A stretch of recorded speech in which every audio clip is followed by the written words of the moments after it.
Hello students, welcome back. In the absence of partnership deed आपको याद रखना है कि profit and loss are shared equally amongst the partners. Interest on loan 6% आपको देना पड़ता है पार्टनर्स को, even if nothing is mention in the question. And no interest on capital, no interest on drawing, no salary, no commission और any other kind of remuneration. तो आप याद रख सकते हो कि इस केस के ऊपर में कोई थ्योरी क्वेश्चन इस चैप्टर से पूछा जा सकता है। एक और टॉपिक जो बहुत पूछते हैं कि rent paid to partner and interest on partner loan.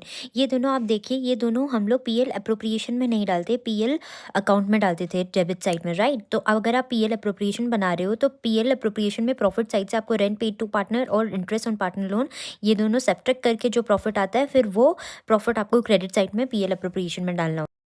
One more concept, manager commission के बारे में देखो।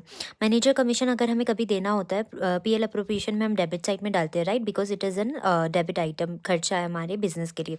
तो on profit before charging such commission अगर आपको परसेंट लगाने बोला है तो नेट प्रॉफिट पे डायरेक्ट आप रेट लगा सकते हो। बट अगर आपके क्वेश्चन में अगर आफ्टरवर्ड यूज़ हुआ है तो आपको नेट प्रॉफिट पे वो रेट डिवाइड करना है 100 प्लस रेट से। एग्जाम्पल मैं आपको देख के दिखाती हूँ। मैनेजर कमीशन 5% और net profit before charging such commission बोला है तो आप नेट प्रॉफिट पे डायरेक्ट 5/100 कर दोगे 5%। बट अगर आपको मैनेजर कमीशन 5% और net profit after charging such commission afterward use हुआ है तो नेट प्रॉफिट में इंटू 5 डिवाइड बाई 105 करके फिर आपको अमाउंट डालना पड़ेगा। Then there is one more concept past adjustments का। ये एडजस्टमेंट वाला क्वेश्चन भी बहुत पूछते हैं CBSE, single adjustment entry 3 mark में। तो देखिए मैं फटाफट एक्सप्लेन कर देती हूँ। जो प्रॉफिट आपको रॉन्गली क्रेडिटेड रहता है वो रॉन्ग क्रेडिटेड प्रॉफिट है, तो आपके अकाउंट से, पार्टनर्स के अकाउंट से वापस से हमें निकालना है, तो हम उस अमाउंट को वापस से डेबिट करेंगे। करेक्ट। फर्म में वापस क्रेडिट कर देंगे क्योंकि पार्टनर से निकाल के फर्म को हमने क्या कर दिया, क्रेडिट कर दिया। अब करेक्ट अप्रोप्रिएशंस पे हम जाते हैं। अप्रोप्रिएशंस जो taken into account, interest on capital partners को मिलता है तो हम क्रेडिट कर देंगे एंड फर्म के लिए वो खर्चा है तो फर्म में टोटल अमाउंट डेबिट कर देंगे। सैलरी एंड कमीशन पार्टनर्स को मिलता है, क्रेडिट में डाल देंगे, फर्म के लिए खर्चा है, फर्म के डेबिट में डाल देंगे। इंटरेस्ट एंड ड्राइंग पार्टनर्स के लिए खर्चा है तो पार्टनर्स के डेबिट में डालेंगे, पर फर्म के लिए प्रॉफिट है तो फर्म के क्रेडिट में डालेंगे।